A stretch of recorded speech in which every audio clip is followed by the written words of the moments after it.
Hello dear students, welcome to our YouTube channel Think Education. तो वापस हम एक और वीडियो लेके आ गए हैं, राइट। तो लास्ट वीडियो के अंदर हमने चैप्टर 1 के अंदर देखा था कि what are the chemical reactions, right. Chemical reactions क्या होते हैं, chemical reactions occurring in our day to day life. तो ये सारी चीज़ें जो है हमने ऑलरेडी स्टडी की हुई है हमारे फर्स्ट वीडियो के अंदर। तो आज हम आगे स्टडी करने वाले हैं इस चैप्टर के अंदर। हमारा जो नेक्स्ट टॉपिक है that is characteristics of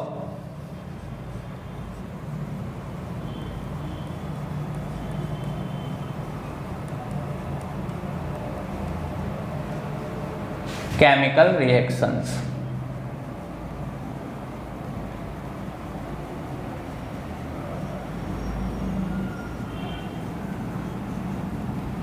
okay, तो आप लोग जो है किसी शॉप के अंदर मोबाइल फ़ोन को परचेज करने के लिए जाते हो। So what you observe in any mobile phone, क्या देखते हो वहाँ पे जाके आप? फीचर्स कि भाई इसका कैमरा कैसा है, इसकी रैम कितनी है, इसके अंदर प्रोसेसर कौन सा है। Same way we having certain features जो किसी केमिकल रिएक्शन के अंदर होते हैं, और उन फीचर्स को देख के हम ये बोल सकते हैं कि कोई केमिकल रिएक्शन टेक प्लेस कर रहा है कि नहीं कर रहा है। तो वो जो फीचर्स है जो केमिकल रिएक्शंस के अंदर टेक प्लेस करते हैं उन्हीं को हम बोलते हैं characteristics of chemical reaction. So let's see first what are those features, then we will discuss each feature in detail, right. So the first one that is evolution of gas.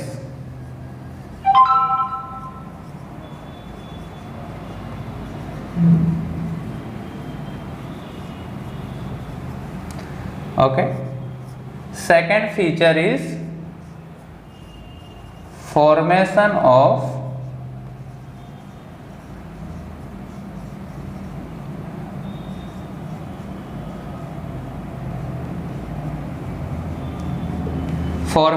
precipitate.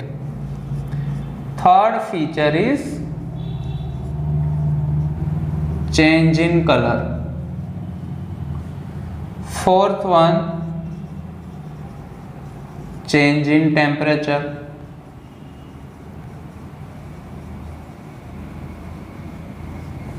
And fifth one, change in state. So whenever any chemical reaction take place, out of these features एक ना एक features तो वहाँ पे होता ही, ठीक है। तो उससे हमें पता चलता है कि कोई केमिकल रिएक्शन जो है वो हो रहा है कि नहीं हो रहा है इन फीचर्स को देख के। तो आइए देखते हैं वन बाय वन, बहुत ही ईजी है, ठीक है। Let's start with first one, evolution of gas.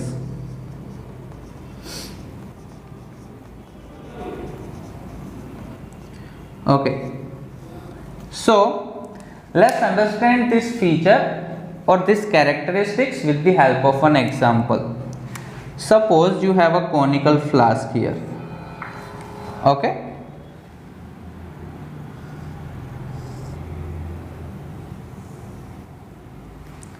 and in this conical flask I am taking dilute sulfuric acid. I am taking dilute sulfuric acid, dilute H2SO4, and in this sulfuric acid I am adding few small pieces of zinc that we call zinc granules. Okay, so here I am adding zinc granules, ठीक है। Zinc granules जो होते हैं एकदम small pieces होते हैं zinc के, तो इसको मैंने यहाँ पे ऐड कर दिया। तो जैसे ही मैंने इसके अंदर ये जिंक ग्रेन्यूल्स जो है इसको ऐड किया यहाँ पे, तो मैंने क्या देखा कि जिंक और ये डाइल्यूट सल्फ्यूरिक एसिड के बीच में कुछ रिएक्शन हुआ और यहाँ से कुछ गैस जैसा निकल रहा था, कोई गैस निकल रहा था। वो गैस क्या था? वो गैस था H2 गैस। तो एक्चुअल में यहाँ पे रिएक्शन क्या हुआ? देखो ये हमारा एसिड है, okay, and this is our metal. So when any metal react with acid, it will give you salt plus dihydrogen gas. How? यहाँ से ये बॉन्ड ब्रेक होगा और ये जिंक जो है ये SO4 के साथ में कंबाइन होगा and it will react, sorry it will form ZnSO4 और यहाँ पे आपको ये H2 गैस मिल जाएगा। तो ये अपवर्ड एरो जो है it indicates that gas is coming out, okay. तो इस तरह से देखो यहाँ पे केमिकल रिएक्शन हो रहा था। कैसे पता चला हमको? क्योंकि इसमें से क्या निकल रहा था? गैस निकल रहा था, इवोल्यूशन ऑफ गैस हो रहा था। तो ये फीचर्स जो है they helps us to identify any process as a chemical process, कि कोई प्रोसेस हो रहा है तो वो केमिकल प्रोसेस है कि नहीं है, ये कैसे हम आइडेंटिफाई करते हैं? इन फीचर्स को देख के। तो ये पहला था इवोल्यूशन ऑफ गैस, ठीक है। सेकंड है फॉर्मेशन ऑफ प्रेसिपिटेशन, इसको देखते हैं।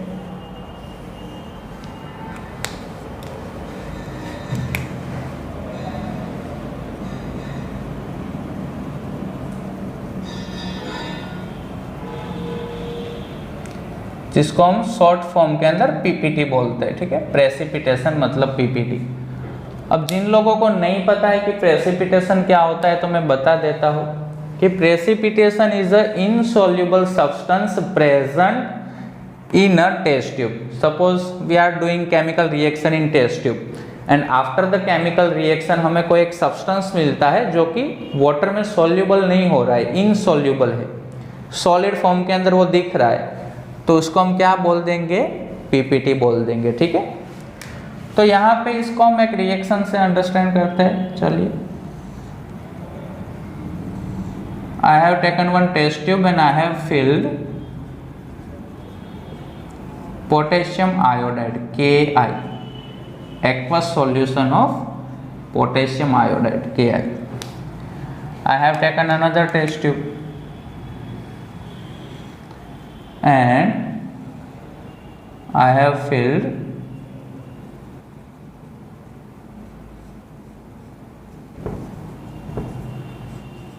lead nitrate into this test tube, okay. So I have taken two solutions here in two separate test tubes. First test tube contains potassium iodide and second test tube contains lead nitrate. So when I mix the solutions of both the test tube, I found that when I mixed the solutions, I found that yellow colored insoluble substance was formed. तो जब मैंने इन दोनों को mix कर दिया तो मुझे यहाँ पे एक येलो कलर का सब्सटेंस जो है, येलो कलर का सब्सटेंस दिखाई दिया जो कि इनसॉल्युबल था, इसलिए हमने उसको पीपीटी बोल दिया। तो यहाँ पे केमिकल रिएक्शन क्या हो रहा है कि देखो ये दोनों कलरलेस होते हैं। पोटेशियम आयोडाइड का सॉल्यूशन भी कलरलेस है और लेड नाइट्रेट का सॉल्यूशन भी कलरलेस होता है। तो दोनों कलरलेस थे बट जब मिक्स किया तो येलो कलर का एक सब्सटेंस बना अंदर। तो क्या हुआ होगा reaction? Very simple, look at here, this is potassium iodide, this is lead nitrate. तो यहाँ पे डबल डिस्प्लेसमेंट रिएक्शन हुआ है जो हम आगे इस चैप्टर के अंदर पढ़ेंगे। यहाँ से पोटेशियम और आयोडीन के बीच में बॉन्ड सेपरेट हुआ, यहाँ पे लेड और नाइट्रेट के बीच में बॉन्ड सेपरेट हुआ। ये हमारा जो लेड है इसने बॉन्ड बनाया आयोडीन के साथ में और ये पोटेशियम ने बॉन्ड बनाया नाइट्रेट के साथ में, ठीक है।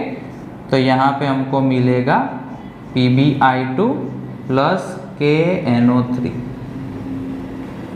PbI2 क्यों मिला? क्योंकि Pb का चार्ज +2 होता है, इसका -1 होता है, तो हमें यहाँ पे 2 आयोडीन लेना पड़ेगा। बैलेंस कर देते इसको, ठीक है, यहाँ पे 2 रख दो, यहाँ पे 2 रख दो, हो गया बैलेंस। तो आपको जो येलो कलर के पीपीटी दिख रहे हैं ना, वो क्यों दिख रहे हैं? क्योंकि जब मैंने पोटेशियम आयोडाइड को लेड नाइट्रेट से मिक्स किया तो as a result, as a product मुझे यहाँ पे लेड आयोडाइड मिला, जो कि येलो कलर का वाटर इनसॉल्युबल सब्सटेंस है। तो जो येलो पीपीटीज आपको दिख रहे हैं ना, प्रेसिपिटेशन, वो किसके हैं? लेड आयोडाइड के, ठीक है। तो ये एक दूसरा फीचर है हमारा कोई केमिकल रिएक्शन के अंदर। थर्ड है हमारा चेंज इन कलर, इसको भी देख लेते हैं।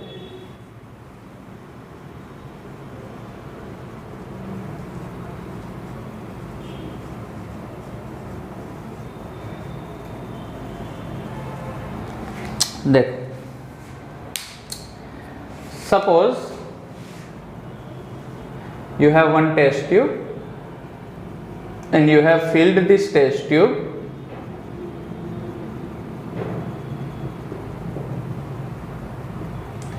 with KMnO4 solution।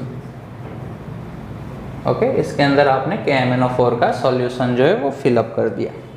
आपको पता ही है ऑलरेडी कि KMnO4 जो होता है वो पर्पल टाइप का उसका कलर रहता है। Now I am adding few drops of citric acid into this colored solution of KMnO4। तो इंटरेस्टिंग फैक्ट क्या है यहाँ पे कि जैसे ही मैं यहाँ पे इस KMnO4 के अंदर कुछ ड्रॉप्स साइट्रिक एसिड के ऐड करता हूँ, KMnO4 जो कि एक कलर्ड सॉल्यूशन था वो कंप्लीटली कलरलेस बन जाएगा, ठीक है। उसका कलर जो है वो डिसअपियर हो जाएगा। क्यों? क्योंकि यहाँ पे KMnO4 और साइट्रिक एसिड के बीच में क्या हो रहा है? रिएक्शन हो रहा है। एक और एग्जांपल देखते हैं। Suppose you have another test tube and in this test tube you having acidified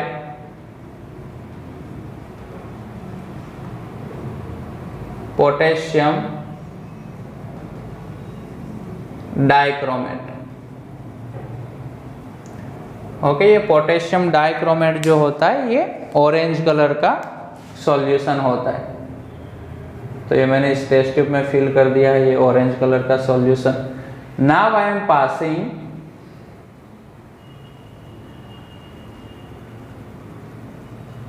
sulphur dioxide gas into this acidified potassium dichromate solution. तो ये ऑरेंज कलर का था, बट जैसे ही मैंने इसके अंदर सल्फर डाइऑक्साइड गैस जो है इसको पास किया, इसका कलर जो है ये ऑरेंज में से चेंज होके क्या बन गया? ग्रीन। क्यों बन रहा है ग्रीन कलर?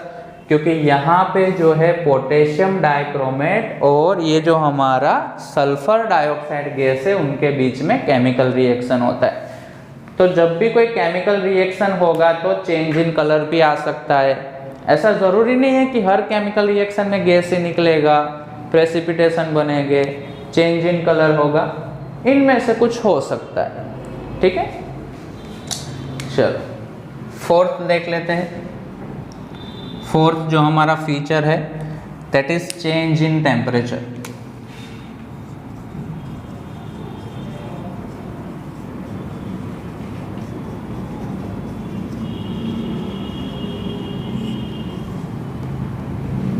देखो, अब केमिकल रिएक्शंस जो होते हैं ना, chemical reactions they are of two type.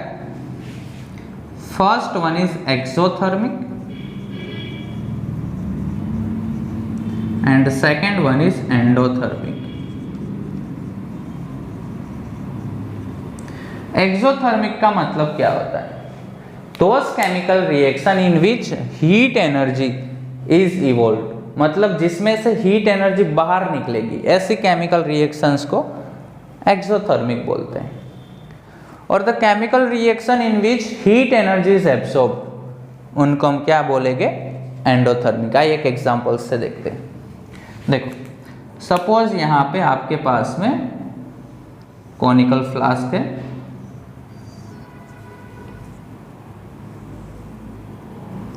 और उसके अंदर आपने लिया है quicklime. You all know what is quicklime. क्या होता है quicklime? Quicklime is a calcium oxide. Okay, this is the common name for calcium oxide. Now I am adding water in this.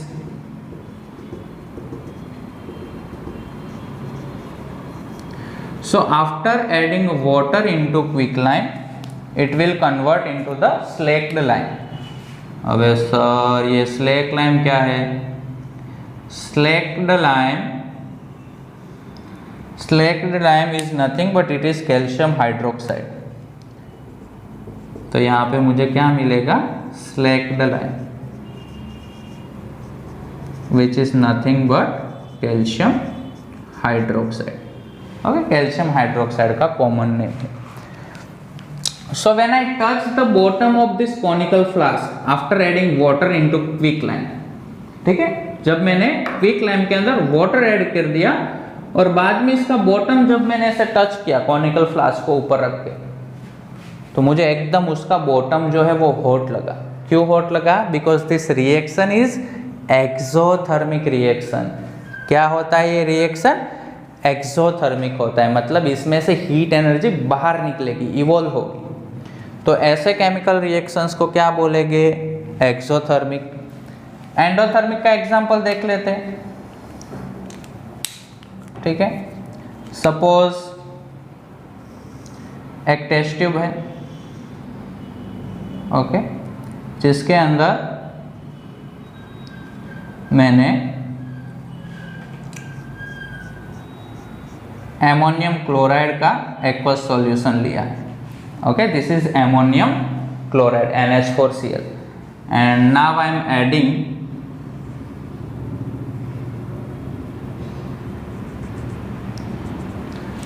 Adding barium hydroxide,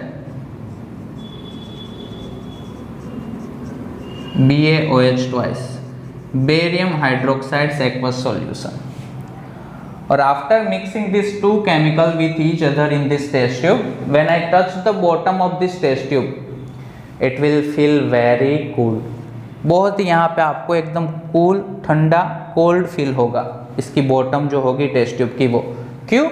क्योंकि यहाँ पे जो heat energy है वो chemical reaction क्या कर रहा है? एब्सॉर्ब कर रहा है, जिसको हम क्या बोलते हैं? Endothermic. So this is a chemical reaction, example of endothermic reaction, ठीक है। और इसके प्रोडक्ट्स क्या बनते हैं? यहाँ पे आपको एमोनिया, बेरियम क्लोराइड और वाटर जो है वो एज अ प्रोडक्ट मिलेगा। देखो, एक्सोथर्मिक रिएक्शन के एग्जाम्पल आपको बहुत सारी जगह पे मिल जाएंगे, बट एंडोथर्मिक रिएक्शंस जो होते हैं उनके एग्जाम्पल्स हमको यूजुअली बुक्स के अंदर नहीं देखने को मिलते। So you can note down this example. Now we are moving on our last characteristics, last feature, and that is change in state. तो देखो,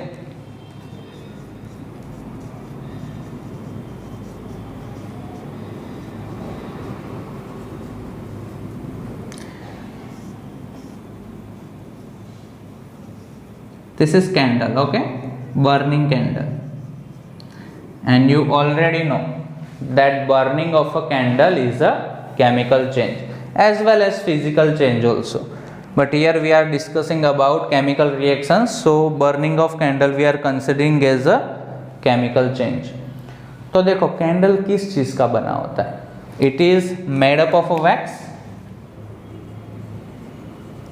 वैक्स क्या होता है?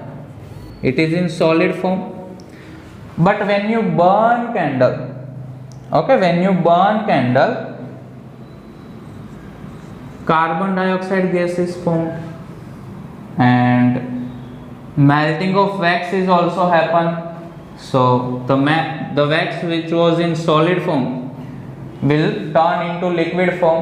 तो यहाँ पे देखो, एक चीज जो सॉलिड है जिसको हम बर्न कर रहे हैं तो उसमें से कुछ लिक्विड भी बन रहा है, कुछ गैस भी बन रहा है, ठीक है। तो चेंज ऑफ स्टेट हो रहा है, सॉलिड से लिक्विड और गैस बन रहा है, और यहाँ पे कार्बन डाइऑक्साइड गैस फॉर्म हो रहा है, मतलब ये केमिकल रिएक्शन भी है। तो इस बर्निंग ऑफ कैंडल को हम एज ए एग्जाम्पल कंसिडर कर सकते हैं in the change in state. तो ये फीचर्स थे स्टूडेंट्स, ये कैरेक्टरिस्टिक्स थी जिनको देख के कोई केमिकल रिएक्शन जो है वो टेक प्लेस कर रहा है कि नहीं कर रहा है, उसके बारे में हमको जो है आइडिया हो सकता है। सो आई होप आपको ये वीडियो जो है वो पसंद आया होगा। तो ऐसे ही हमारे साथ में बने रहिए, हम ऐसे ही इंटरेस्टिंग वीडियोस जो है वो आगे भी आपके लिए लाते रहेंगे। Bye students.